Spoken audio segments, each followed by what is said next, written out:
Hi friends, welcome to మన Bommarillu. Upcoming రివ్యూలోకి వెళ్ళిపోదాం. భూమి గగన్ తనని మధ్యలోనే వదిలేశాడని కోపంగా అలసిపోయి ఇంటికి వస్తుంది. శివ హాల్లో కూర్చొని ఉంటాడు. భూమి, ఎక్కడ్రా మీ బావెక్కడా? నన్ను నడి రోడ్డుపై వదిలేసి వచ్చేస్తాడా? మీ బావ పని చెప్తా నాగు అని భూమి వెళ్తుంటే, అక్క ఒక్క నిమిషం ఆగక్క, అక్క బావకి నిజం తెలిసిపోయిందక్క అని అంటాడు శివ. ఒక్కసారిగా షాక్ అవుతుంది భూమి. ఏ నిజం అని అడుగుతుంది. నేను నీ తమ్మున్ననే నిజం, నిన్ను పెంచిన అమ్మా నాన్న మా కన్న వాళ్ళన్న నిజం బావకి తెలిసిపోయిందక్క అని అంటాడు శివ. ఒక్కసారిగా భూమి షాక్ అవుతుంది. మరి బావ నిన్నేమి అనలేదా అని అడుగుతుంది. ఇదిగో అక్క అని పాపం దెబ్బలు చూపిస్తాడు శివ. శివకి తగిలిన దెబ్బలని చూసి పాపం చాలా బాధపడుతుంది భూమి. కరెక్ట్గా అప్పుడే గగన్ హాల్లోకి వస్తాడు. భూమి గగన్ తననేమైనా అంటాడేమోనని పాపం భయంగా బెరుగ్గా గగన్ వైపు చూస్తుంది. కానీ గగన్ మాత్రం భూమి దగ్గరికి వచ్చి భూమి కళ్ళల్లోకి చూస్తూ, నువ్వు నీ జీవితంలో ఏదైనా మంచి పని చేశావంటే అది శివాని ఇంటికి తీసుకురావడమే. ఎనీవే థ్యాంక్ యూ అని చెప్పి శివ వైపు చూస్తాడు. శివ, ఇప్పుడు నువ్వు ఏం చేయాలనుకుంటున్నావు అని అడుగుతారు. అంటే చదువుకుంటాను బావా అని అంటారు. తర్వాత అని అడుగుతారు. చదివాకేముంది బావా, క్యాంపస్ ప్లేస్మెంట్స్లో జాబ్ సెలెక్షన్స్ జరుగుతాయి, మంచి జాబ్ తెచ్చుకుంటాను బావా అని అంటాడు. గుడ్, నీ గోల్ కేవలం జాబ్ అండ్ నీ స్టడీస్పై మాత్రమే ఉండాలి. మిగతా విషయాలన్నీ నేను అమ్మ చూసుకుంటాం, సరేనా? ఇంకా నువ్వు మైండ్లో ఎలాంటి స్ట్రెస్ పెట్టుకోవద్దు, నువ్వు ఈ ఇంటి వాడివి అని శివ భుజంపై తట్టి అక్కడి నుండి వెళ్ళిపోతాడు గగన్. ఇంకా శారద పూరి అదంతా చూసి చాలా హ్యాపీగా ఫీల్ అవుతారు. పూరి శారదాని హక్ చేసుకొని, అమ్మా థ్యాంక్ యూ సో మచ్ అమ్మా అని అంటుంది. ఏయ్ పూరి, మీ అన్నయ్యనైతే నేను ఒప్పించానే, కానీ ఒక్క విషయం గుర్తుపెట్టుకో, పెళ్ళి లాంటివి చదువు పూర్తయ్యాకే. ఎలాగో మీకు 3 నెలల్లో ఎగ్జామ్స్ అయిపోతాయి కదా, దాని తర్వాత మీకు జాబ్ వస్తుంది, అప్పుడు పెళ్లి విషయం మాట్లాడదాం.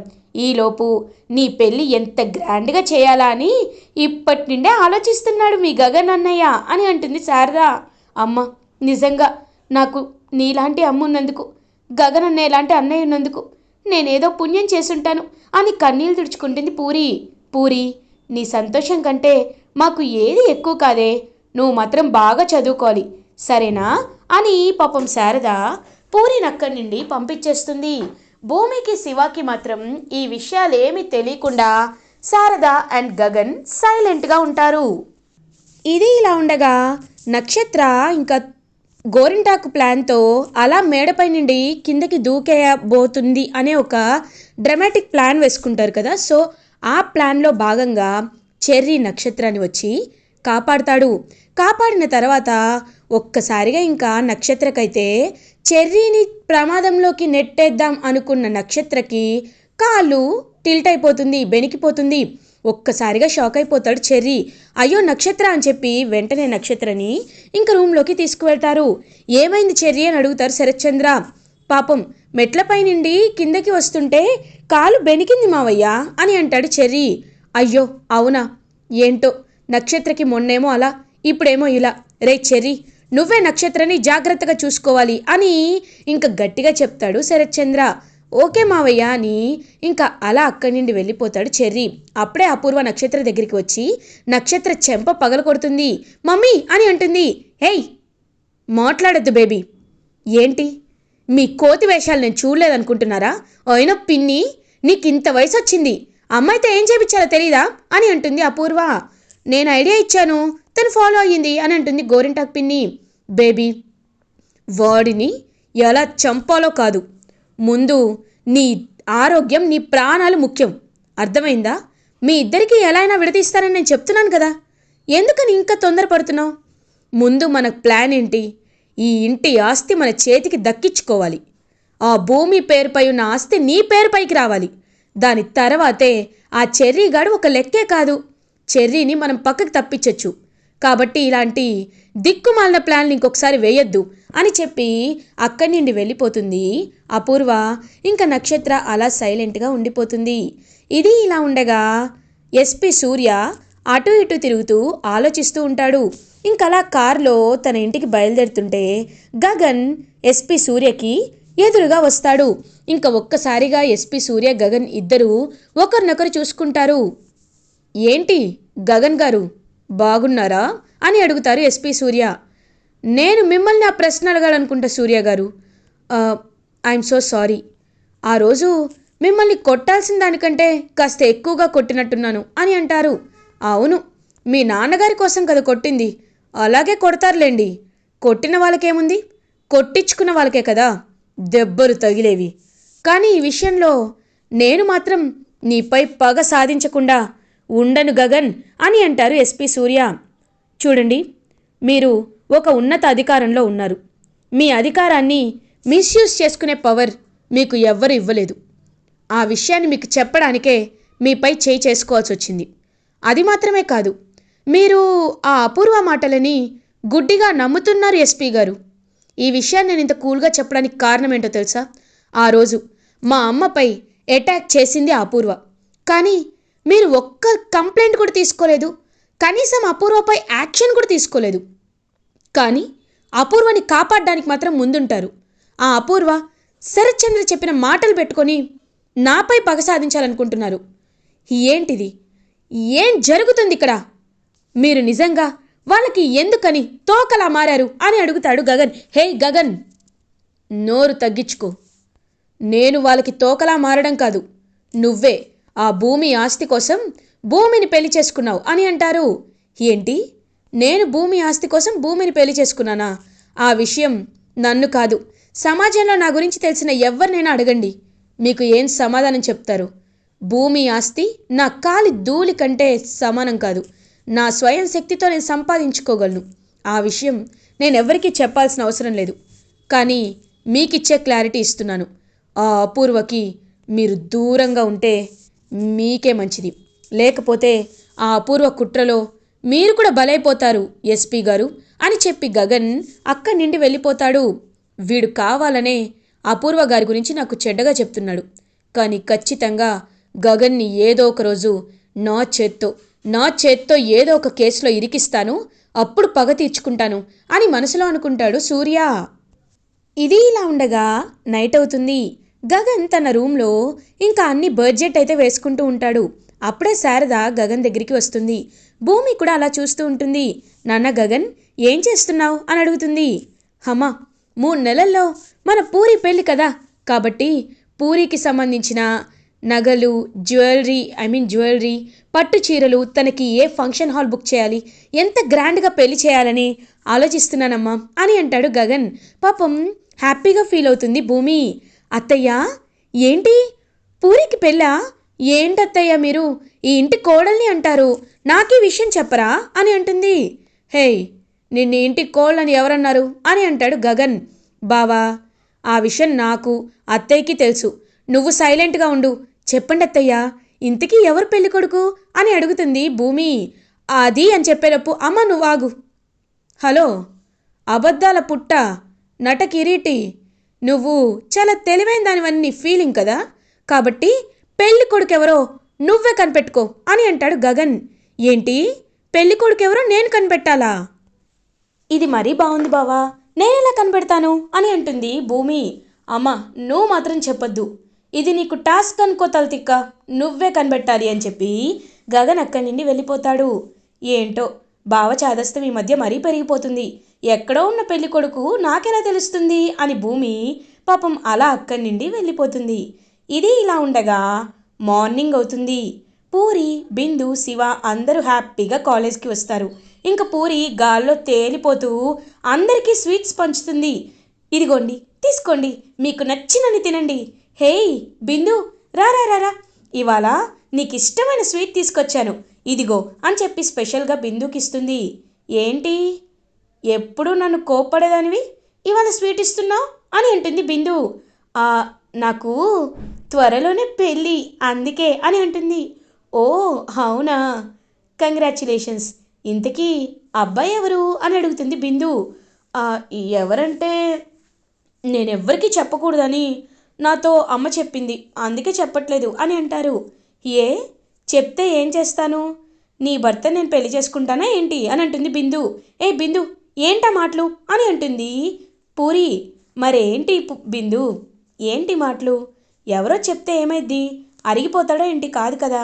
సీక్రెట్ అంటున్నావు, నేను ఎవరితో చెప్పనులే, నాకైనా చెప్పొచ్చు కదా అని అంటుంది బిందు. సరే సరే, నేను ఎవరిని పెళ్లి చేసుకోబోతున్నానో చెప్పేస్తున్నాను, ప్రామిస్ చేయాలి, ఎవ్వరికి విషయం చెప్పకూడదు, సరేనా అని అంటుంది. చెప్పమ్మా అని అంటారు. శివ ఉన్నాడు కదా, శివనే. శివ నన్ను ప్రేమిస్తున్నాడు, నేను శివాని ప్రేమిస్తున్నాను. కాబట్టి మన ఎగ్జామ్స్ ఎలాగో 3 మంత్స్లో ఉంటాయి కదా, అవి అయిపోయాక నాకు శివాకి పెళ్ళని మా అన్నయ్య నాకు ప్రామిస్ చేశాడు అని నవ్వుతూ చెప్తుంది పూరి. ఒక్కసారిగా షాక్ అయిపోతుంది పాపం బిందు. తనైతే ఇంకా అలా షాక్లో ఉండిపోతుంది. ఈ విషయం ఎవరితో చెప్పొద్దు, నేను ఇంకా చాలామందికి స్వీట్స్ పంచాలని అలా అక్కడి నుండి వెళ్ళిపోతుంది పూరి. ఇంకా బిందు ఒక్కసారిగా కుప్పకూలిపోతుంది. అప్పుడే శివ బిందు దగ్గరికి వస్తాడు. హాయ్ బిందు, ఇవాళ బయటకు వెళ్దామా అని అడుగుతాడు. కన్నీళ్ళు తుడుచుకుంటూ అక్కడి నుండి వెళ్ళిపోతుందనమాట బిందు. హే బిందు, ఏమైంది, ఎందుకలా ఉన్నావు అని అడిగేసరికి ఏమీ మాట్లాడకుండా అక్కడి నుండి వెళ్ళిపోతుంది. ఇదేంటి, ఏమీ మాట్లాడట్లేదు, ఏమైంది బిందుకి అని ఆలోచనలో పడతాడు శివ. ఇది ఇలా ఉండగా భూమి, కృష్ణప్రసాద్ ఒక ప్లేస్లో మీట్ అవుతారు. మావయ్య, ఆ అపూర్వ ఆగంతాలకి అడ్డు అదుపు లేకుండా పోతుంది. చూసారా ఎంత ప్లాన్ చేసిందో? ఆ రోజు మా రూమ్లో కూడా తను కెమెరా పెట్టింది మావయ్య అని జరిగింది చెప్తుంది భూమి. ఏంటి, అంత నీచానికి ఒడిగట్టిందా? ఛీ, అపూర్వ ఇంతలా దిగజారిపోతుందని అస్సలు అనుకోలేదమ్మా భూమి అని అంటారు. అవును మావయ్య, ఇప్పటికే నాన్న గుడ్డిగా అపూర్వని నమ్ముతున్నాడు. కానీ ఇప్పుడు అపూర్వ అంతాల్ని ఎలా బయట పెట్టాలో నాకు అర్థం కావట్లేదు. అపూర్వ గురించి నిజం చెప్దామంటే ఉన్న ఒక్క సాక్ష్యం కూడా ఆ అపూర్వ నాశనం చేసేసింది. ఇప్పుడు మన దగ్గర ఏం దారుంది మావయ్య అని అడుగుతుంది భూమి. ఇంక వెంటనే కృష్ణప్రసాద్, అమ్మ భూమి, నీకు ఒక విషయం చెప్తాను, ఒక్క నిమిషం, ఇక్కడెవరు లేరు కదా అని చుట్టూ చూస్తారు. ఏమైంది మావయ్య అని అంటారు. అపూర్వ మనుషులు ఎవరైనా ఇక్కడ ఉన్నారేమో అని చూస్తున్నానమ్మా. భూమి, నీకు ఒక విషయం చెప్పాలి. ఆ రోజు అపూర్వ కెమెరాని పగలకొట్టిన మాట నిజమే, కానీ ఆ కెమెరా లోపల ఉన్న ఆ చిప్ ఉంటుంది కదా, మెమరీ కార్డు, అది నాకు దొరికిందమ్మా అని అంటారు కృష్ణప్రసాద్. ఒక్కసారిగా హ్యాపీగా ఫీల్ అవుతుంది భూమి. మావయ్య, ఏమంటున్నారు మీరు అని అంటుంది. అవునమ్మా భూమి, అది నా దగ్గర జాగ్రత్తగా ఉంది, నేను నా ల్యాప్టాప్లో సేవ్ చేసి పెట్టుకున్నాను. అవి ఒక 10 కాపీలైనా తీసుకోవాలి, ఎందుకంటే ఆ డేటా ఇప్పుడే కొంచెం రీట్రైవ్ అవుతుంది, అది కొంచెం ప్రాసెసింగ్లో ఉంది. ఒక్కసారి అది కంప్లీట్ అయిందంటే ఇంకా మనం ఎవ్వరికీ భయపడాల్సిన అవసరం లేదమ్మా. ఆ డేటా ట్యాంపర్ అవ్వకుండా నేను చూసుకున్నాను, కాబట్టి మనకి ఎలాంటి భయం లేదు. ఒక 2-3 రోజులు ఓపిక పట్టు, మీ నాన్నగారి ముందు అపూర్వ కుట్రను బయట పెడదామమ్మా అని అంటారు కృష్ణప్రసాద్. మావయ్య, ఈ వార్త విన్న తర్వాత నాకు ఎంతో సంతోషంగా ఉంది మావయ్య, థ్యాంక్ యూ మావయ్య అని పాపం చాలా హ్యాపీగా ఫీల్ అవుతుంది. అలా భూమి కన్నీళ్ళు తుడుచుకుంటూ, మావయ్య, మీకు ఒక విషయం చెప్పడానికి పిలిపించాను, మర్చిపోయి ఇది మాట్లాడుతున్నాను, త్వరలోనే మీ అమ్మాయి పూరికి పెళ్ళి మావయ్య అని అంటుంది భూమి. ఒక్కసారిగా హ్యాపీగా ఫీల్ అవుతారు కృష్ణప్రసాద్. అమ్మా, నువ్వు చెప్పేది నిజమా అని అంటారు. అవును మావయ్య, కానీ దగ్గరుండి మీరే కన్యాదానం చేయాల్సిన వాళ్ళు, గగన్ బావ ఏమంటాడోనని భయంగా ఉంది అని అంటారు. అయ్యో అమ్మ భూమి, అనడానికి వాడికి ఎలాంటి హక్కు ఉంటుంది? నేను శారదతో మాట్లాడతాను, ఖచ్చితంగా నా కూతురు పూరికి నేనే కన్యాదానం చేస్తానమ్మా అని పాపం పూరికి పెళ్ళవుతుందని హ్యాపీగా ఫీల్ అవుతారు కృష్ణప్రసాద్. ఇది ఇలా ఉండగా అలా డేస్ అయితే గడిచిపోతూ ఉంటాయి. బిందు శివాని అవాయిడ్ చేస్తూ ఉంటుంది. శివకి చాలా కోపం వచ్చి బిందుని ఒక సీక్రెట్ ప్లేస్లో కలిసి, బిందు, ఏంటి బిందు, నన్ను ఎందుకు అవాయిడ్ చేస్తున్నావు? నాకు నాకు పిచ్చెక్కుతుంది, నువ్వు నాతో మాట్లాడకుండా ఉండకు బిందు అని అంటాడు. చూడు, నువ్వు వేరు, నేను వేరు, మన దారులు వేరు, ఎందుకు ఇలా నన్ను ఇరిటేట్ చేస్తున్నావు అని అంటుంది బిందు. బిందు, నువ్వేం మాట్లాడుతున్నావు నాకేం అర్థం కావట్లేదు, చెప్తానే కదా ప్రాబ్లం ఏంటో తెలిసేది, నువ్వేమి చెప్పకుండా ఉంటే నాకు ఎలా తెలుస్తుంది? నిజం చెప్పు, ఏం జరిగింది అని అంటారు. మీ ఇంట్లో పూరికి పెళ్ళవుతుందని నీకు తెలీదా అని అంటుంది. పూరికా? అవును, విన్నాను, అయితే ఏంటి, పెళ్లి కొడుకు కూడా ఎవరో చెప్పటం లేదు అని అంటారు. పెళ్లి కొడుకు ఎవరో చెప్పటం లేదా? ఆ పెళ్లి కొడుకు ఎవరో కాదు, నువ్వే అని అనేసరికి ఒక్కసారిగా షాక్ అయిపోతాడు శివ. ఏంటి నేనా? అయినా పూరి నన్ను ప్రేమించడం ఏంటి అని అంటారు. అవును, పూరి నిన్ను ప్రేమిస్తుందంట, నువ్వు కూడా పూరిని ప్రేమిస్తున్నావంట. నా ప్రేమ అబద్ధమా నిజమా నాకు అర్థం కావట్లేదు శివ అని అంటుంది. బిందు, నువ్వెన్నైనా చెప్పు, ఈ పెళ్ళి వద్దని నేనే గగన్ బావతో చెప్పేస్తాను. అయినా నాకు అర్థం కాంది ఏంటంటే నాకు పూరికి పెళ్ళేంటి? పూరి నేనెప్పుడు ఆ దృష్టితో చూడలేదు. కాబట్టి ఈ విషయం బావతో అని అనేసరికి వద్దు, వాళ్ళెవ్వరిని మనం బాధ పెట్టకూడదు. మన ఇంట్లో కూడా ఈ విషయం ఒప్పుకోరు. కాబట్టి మనం ఇప్పుడు చేయాల్సింది ఏంటి అంటే మనం పెళ్లి చేసుకొని రావడమే. మనం వెళ్ళి పెళ్లి చేసుకొని వస్తేనే ఈ సమస్యలన్నిటికీ పరిష్కారం దొరుకుతుంది అని ఇంకా అలా శివ అండ్ బిందు ఇద్దరు కలిసి ఒక గుడికి వెళ్తారు. గుడికి వెళ్ళి అక్కడే ఇంకా శివ అయితే బిందు మెల్లో అయితే తాళి కడతాడు. తాళి కట్టి అలా ఇంటికి వస్తాడు. ఒక్కసారిగా ఇంకా అలా షాక్లో ఉండిపోతారు. పూల దండలతో ఉన్న శివ బిందుని చూసి Gagan and family.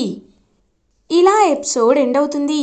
Further episode reviews ముందుగా మీకు కావాలి అనుకుంటే మా ఛానల్ని సబ్స్క్రైబ్ చేసుకోండి. Thanks for watching.